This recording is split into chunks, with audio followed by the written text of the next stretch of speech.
We're here at the Institute of Education for the Times Plus event that celebrates basically me in my new book, Gold Rush. It's really an investigation into Olympic athletes myself. It's somewhat autobiographical. It takes my own story and how I achieved Olympic success over 10 years of an Olympic and professional career in athletics, but it's really an analysis of an Olympic champion and what it really takes to achieve at that level. It's great to meet readers of the Times.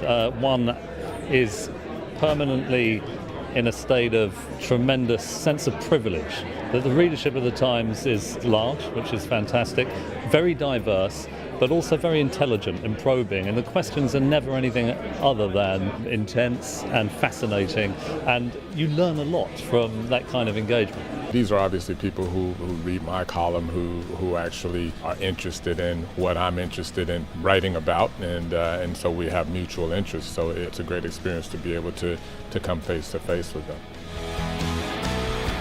It's refreshing because you can really elaborate a lot more and drill down into much more detail with a book than you can with a column. In the column, you're trying to squeeze in a lot of ideas and whatnot into 1,000 words or so.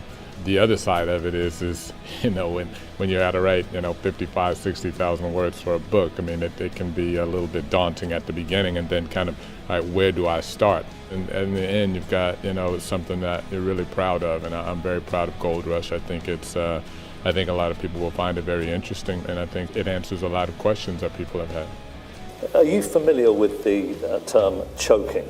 Because it's one that I think a lot of people here will relate to. The idea that when you have that defining moment, you get so nervous, you care about it so much, that you're unable to perform the thing you've spent a lifetime perfecting. Did you ever find that even though you stuck to a routine, nevertheless the enormity of it got to you and you underperformed? No.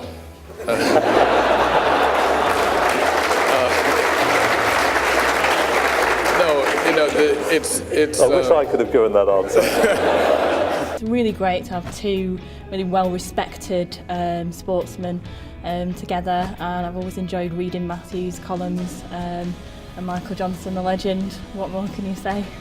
He's a lovely guy. He's incredibly articulate, and he's honest and he's frank, and he's very polite and dignified in anything he says. I thought it was excellent.